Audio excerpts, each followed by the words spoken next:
Hi everyone. Good afternoon or good evening. Okay. So my name is Chukwuka from Spire. You can call me Shy One as well. I am a co-founder at Spire, and also I lead designs and a couple of other things that I do at Spire. Spire is essentially enabling businesses collect feedback, right, from their customers to get insights from them to inform how they build products. I am also a mentor on ADP List, and I'm currently building Untitled Designers, which we're hoping becomes the Oscar for designers, right, in Africa. So my talk is on designing better products, why you should focus on outcomes, right? And what inspired this talk is, I mean, we're building at Spire, and we're kind of learning how businesses build products, right, in today's world, and how businesses interact with customers as they build products.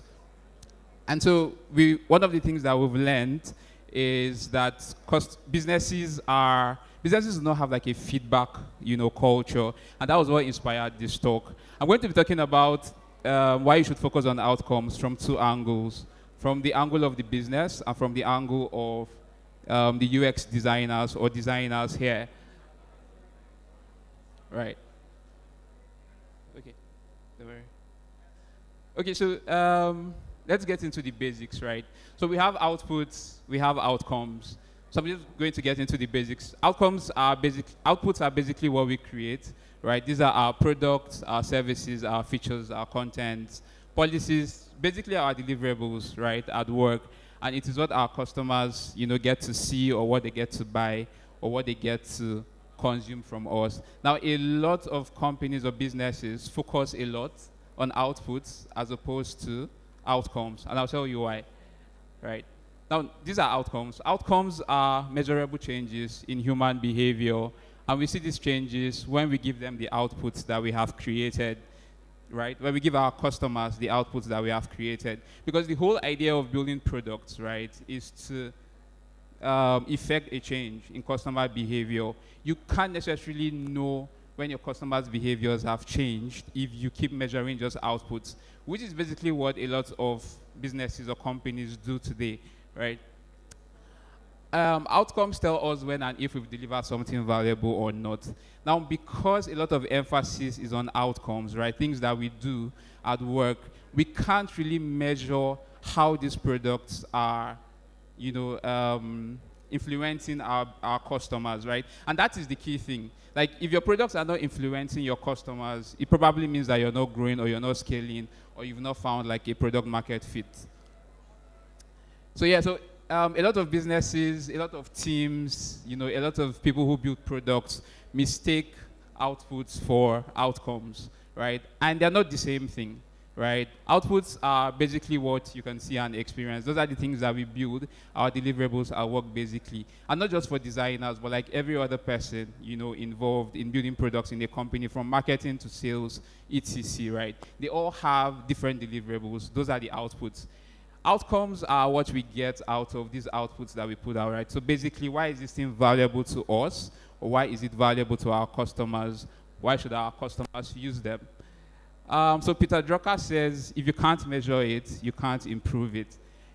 A lot of the time, we sort of measure outputs on an individual basis at work, right? So with everybody on our team for evaluations and promotions and all that, we sort of measure outputs. But those are like the wrong metrics that we're measuring. We're supposed to measure outcomes, right? We're supposed to measure how what we've done, what we've built, what we've designed is influencing our customers, right? So if we say we want to increase sales, or we want to increase subscription on our products by 30%, you can't measure that by tracking outputs, right? You can't measure that by the number of iterations that designers have done, or by the hours of codes or the lines of codes that developers have pushed. You can only measure that by measuring how many people have actually, subscribed over and over, and how many new subscribers you have gotten, in the month or in the quarter. And it is only outcomes that can help you do that. So why not outputs? So again, outputs are not measurable, right? In the grand scheme of things, while you can measure outputs for things like employee evaluations and promotions, in the grand scheme of things, you can't measure outputs for how your product is performing, right? It is outcomes that you have to measure.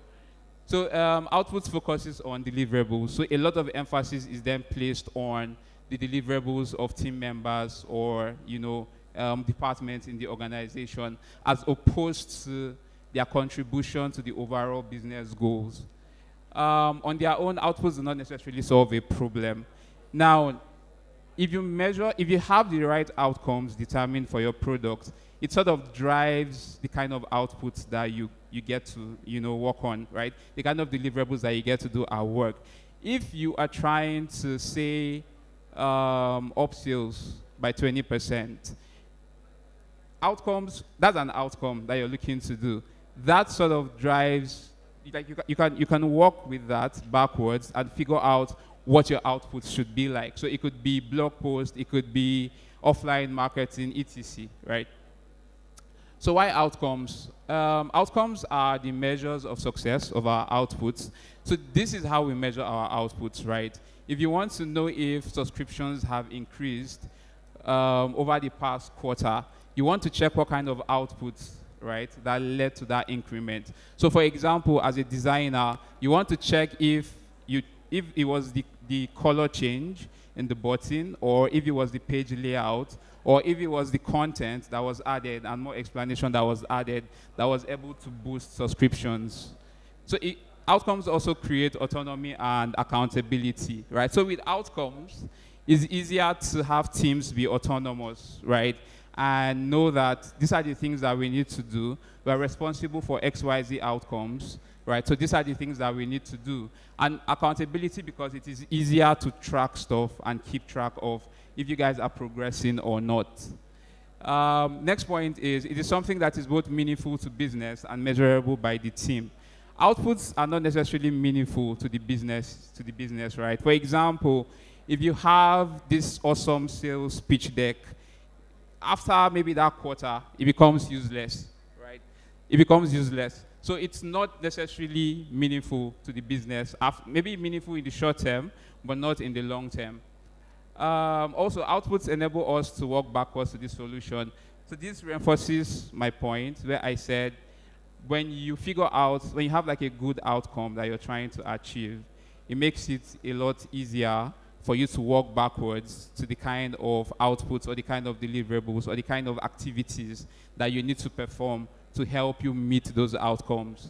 Outcomes are also solution agonistic, right? So basically, outcomes are not tied to a specific solution. So it gives you room to experiment and collaborate with other members of, other team members, other departments as well. So yeah, so this is going a bit into details for like design and business. So there are business outcomes and there are also UX outcomes, right? Now, business outcomes are basically the results that the organization wants to achieve. So these are the things that are important to the organization, like increasing subscription by 20%, increasing new insurance subscription by 15% this year. These are things that are actually important to the organization. Now, business outcomes make like really great results, but they don't make like great goals. So this means that, these business outcomes, it makes sense for everybody, for the business in the short term, right? And it's always like time bound, right? So it is like a short term thinking, right? So they make for really great results in the short term, but not necessarily like great goals in the long term. And as designers, right, we design with the long term in mind and not necessarily the short term. So you want to look at like the entire thing holistically.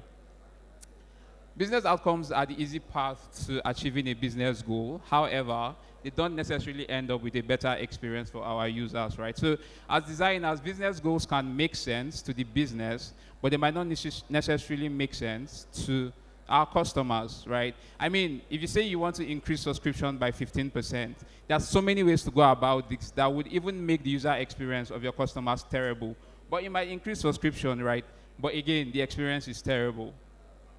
So what are UX outcomes? UX outcomes take into account the experiences of our customers and the after consequences to them, right? So this is where we ask as designers or as product owners, if we do a fantastic job delivering a specific service or feature or product, how will this improve someone's life? So not just in the short term, but in the long term as well, right? Thinking about the entire customer journey end to end, what happens before, during, and after.